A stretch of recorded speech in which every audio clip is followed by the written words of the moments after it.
కర్నూలు జిల్లా కౌతాళ మండలంలో కేజీబీవీ పాఠశాల కమిషన్ చైర్మన్ విజయ్ ప్రతాప్ రెడ్డి ఆకస్మికంగా తనిఖీ చేశారు.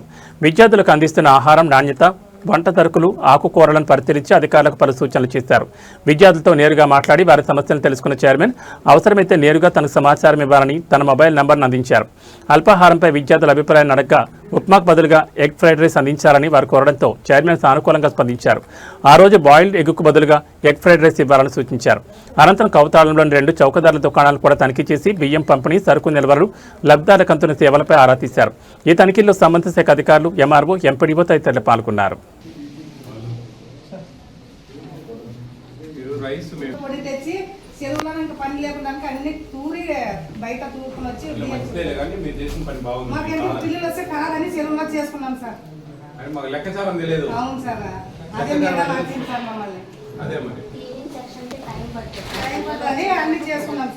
మామూలుగా రెగ్యులర్ వచ్చేటి అయితే 4 రోజులు ఎప్పుడు పట్టదు. హలో, నేనండి Vijay Pratap Reddy, AP state food commission chairman మాట్లాడుతున్నాను. నమస్తే అండి. ఎగ్స్ బాగా వెయిట్ తక్కువ ఉందండి. ఈ కస్తూర్బా కౌతాళం,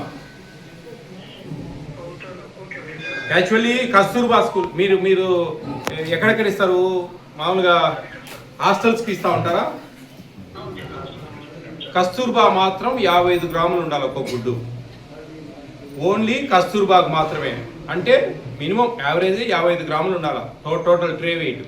55 గ్రాములు అంటే 1650 గ్రాములు, 80 గ్రాములు ట్రే వెయిట్, 1730 గ్రాములు ఉండాలి ట్రే వెయిట్. కానీ ఇక్కడ మాకు 1490, 1470 అట్లా చూపిస్తుంది.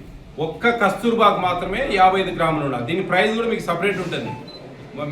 మిగతా స్కూల్స్ కానీ హాస్టల్స్ కానీ అన్నిటికీ 50 గ్రాములే. ఒక్క కస్తూర్బాగ్ మాత్రం 55 గ్రాములు గుట్టు ఉండాలి. ఇది మేము ఇప్పుడు ఇంకో ట్రే పెట్టండి. 30 గ్రాములు ఉండాలి. దాదాపు 200 చిల్లర గ్రాములు వేరియేషన్ ఉందండి. కొంచెం రెక్టిఫై చేసుకోండి. ఇది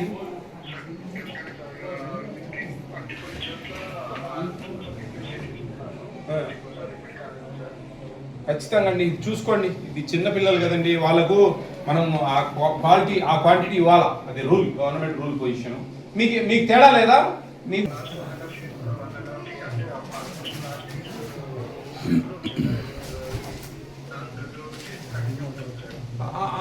అప్పటి నుంచే ఇస్తా ఉన్నారండి. 2025 జూన్ నుంచి ఇది మారింది.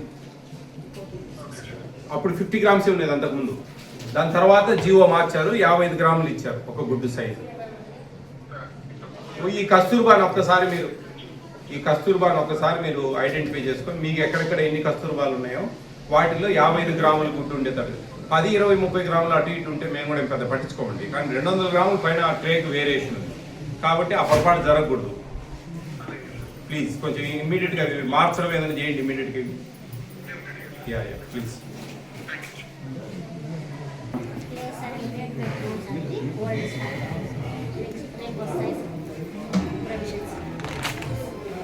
ఇది వాడద్దు, మీరు ఇది రిటర్న్ చేస్తారా?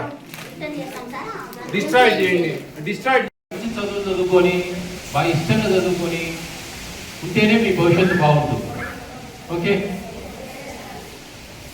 నిజంగా మీరందరూ చాలా అదృష్టవంతులు. ఈ కాలం పుట్టి మా కాలంలో పుట్టకపోగా, మా కాలంలో పుట్టింటే కదా చాలా దారుణంగా ఉన్నాయి హాస్టల్స్, వెల్ఫేర్ హాస్టల్ చాలా దారుణం. ఎట్లంటే పొద్దున్నే ఒక 40 ఏళ్ళ క్రితం, 45 ఏళ్ళ క్రితం పొద్దున్నే తెల్లటి అన్నము, ఎర్రటి పచ్చడి. ఇక్కడ ఎర్రటి పచ్చడి అంటే ఏదేదో మంచిగా రోడ్లు వేసి తెచ్చినారనుకున్నారు. ఎర్రకారంలో నీళ్లు పోసిస్తారు, కారంపొడిలో నీళ్లు పోసిస్తారు.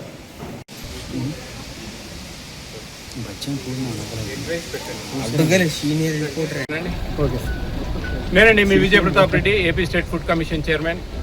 ఇక్కడ మన ఆదోన్ నియోజకవర్గానికి సంబంధించి కౌతాళం అనే మండలము దాదాపు మన కర్ణాటక బార్డరు. ఇక్కడ కొన్ని చూడాలనే ఉద్దేశంతో ఈరోజు ఇక్కడ రావడం జరిగింది. ఇక్కడ కస్తూర్బా స్కూల్ చూసాము. కొన్ని ఎగ్స్ కొంచెం చిన్న సైజు ఉన్నాయి, అన్నీ ఆ కాంట్రాక్టర్తో మాట్లాడి కొంచెం మార్చేదానికి ప్రయత్నం చేస్తూ ఉన్నాం. అలాగే కొన్ని రేషన్ షాప్స్ చూడాలని ఉన్నాం, ఎలా ఉన్నాయి ఏందో అని. చాలా ఇక్కడ పబ్లిక్ కూడా కొన్ని హాస్టల్స్ లేవు ఇక్కడ. బీసీ ప్రీ మెట్రిక్ కానీ, ఎస్సీ ప్రీ మెట్రిక్ కానీ, ఇంటిగ్రేటెడ్ అంటే యాక్చువల్లీ ఇంటిగ్రేటెడ్ హాస్టల్స్ ఒకటి పెట్టచ్చండి. అన్ని కులాల వాళ్ళు ఉండేదానికి ఉంటుంది అనమాట, ఇంటిగ్రేటెడ్. అది పెడితే బాగుంటుంది. మేము యాక్చువల్లీ నేను ముందు వచ్చింటే సరిపోవు. ఆ కలెక్టర్ గారిని కూడా కలిశాను నేను దారిలో. ఆమెకు నేను ఖచ్చితంగా లెటర్ పెట్టి అవకాశం ఉంటే కనుక ఒక ఇంటిగ్రేటెడ్ హాస్టల్, ఇంటిగ్రేటెడ్ అంటే ఎస్సీ ఎస్టీ బీసీ అందరూ ఉండొచ్చు, అలాంటి హాస్టల్ వచ్చేదానికి నేను నా ప్రయత్నం నేను చేస్తాను. మేము లెటర్లు పెడతాము, అడుగుతాము. యాక్చువల్లీ ఫుడ్ కమిషన్ మేము అవన్నీ చూడకూడదు, కానీ రికమెండ్ చేయొచ్చు ఏదైనా ఉంటే అవకాశాన్ని బట్టి, పరిస్థితులను బట్టి. ఇక తర్వాత ఏపీ స్టేట్ ఫుడ్ కమిషన్ అనేది 4 లైన్ డిపార్ట్మెంట్ మీద పనిచేస్తుందండి. ఫుడ్ ఉంది కదా అని చెప్పి చాలామంది హోటళ్ళు, ఎడుగుల ఆయిల్స్, రెస్టారెంట్లు, హోటల్స్ ఏమేమో అనుకుంటూ ఉంటాం. అవన్నీ మా పరిధి కాదు. కేంద్ర రాష్ట్ర ప్రభుత్వాలు ఇస్తున్న ఉచిత ఆహారం మీద మాత్రమే ఏపీ స్టేట్ ఫుడ్ కమిషన్ అనేది పనిచేస్తుంది. Ration shops, anganwadis, welfare hostels, mid day meals, PM Matru Vandana Yojana అని చెప్పేసి ఫస్ట్ డెలివరీకి 5,000 రూపాయలు, సెకండ్ డెలివరీ గర్ల్ బేబీ అయితే కన్నా 6,000 రూపాయలు సెంట్రల్ గవర్నమెంట్ స్కీమ్ ఇది. ఈ పథకాల మీద మాత్రమే ఏపీ స్టేట్ ఫుడ్ కమిషన్ అనేది పనిచేస్తుంది. దాదాపు 4 సంవత్సరాల 3 నెలలైంది నేను ఈ పోస్టులోకి వచ్చి. ఈ రాష్ట్రం అంతా తిరుగుతూ ఉన్నాను. ఎన్నో మార్పులు తెచ్చాము, ఎంతో మందికి ఒక అవగాహన కల్పించాము.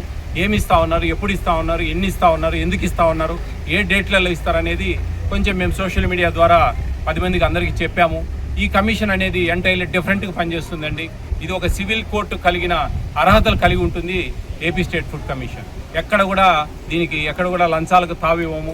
ఈ లంచాలు తీసుకునే వాళ్ళకి ఎంతోమందిని సస్పెండ్ చేయడం జరిగింది, మెమోలు ఇవ్వడము, డిస్మిస్ చేయడము, ఇలాంటివన్నీ కూడా అధికారులకు చెప్పి చేపియాలన్నమాట.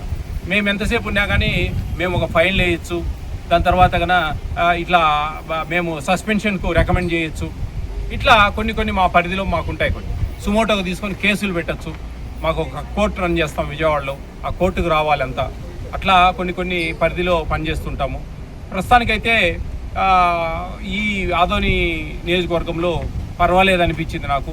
కొన్ని హాస్టల్స్ చూడాలి ఆదోనిలో. ఈరోజు నైట్ అక్కడ స్టే చేసి రేపు మార్నింగ్ కొన్ని హాస్టల్స్ చూడాలనుకుంటా ఉన్నాం. కొన్ని దూరం అయిపోయిందండి, ఇది బాగా బార్డర్ అయిపోయింది. నేను ఎందుకో మా డిఎస్ఓ గారు, సార్ కర్ణాటక బార్డర్ సార్, మనం ఎప్పుడు పోలేదు, వెళ్దాం ఒకసారి అంటే టైం లేట్ అయిపోతుంది అంటే ఒక కస్తూర్బా ఉంది, కొన్ని రేషన్ షాప్ చూద్దామంటే రావడం జరిగింది.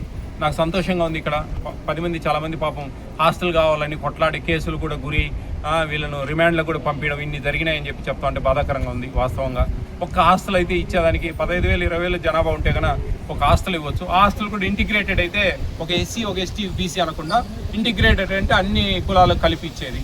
దానికి ప్రయత్నం చేస్తానని చెప్పేసి ఈ సందర్భంగా మీకు అందరూ తెలియజేస్తున్నాం. నియోజకవర్గానికి, కర్నూలు జిల్లాలో మత నియోజకవర్గానికి ఒక గురుకుల పాఠశాల గర్ల్స్ మంజూరైంది సార్. అది మన ప్రాంతంలో ఇక్కడ మనకు వలస ఎక్కువగా ఉండే ఈ పశ్చిమ ప్రాంతం, ఈ కవతల మండలంలో దాన్ని ఇక్కడే పెట్టేటట్టు ఏమైనా మీరు రికమెండ్ చేయగలరా? వాటి గురించి నాకు తెలియదండి.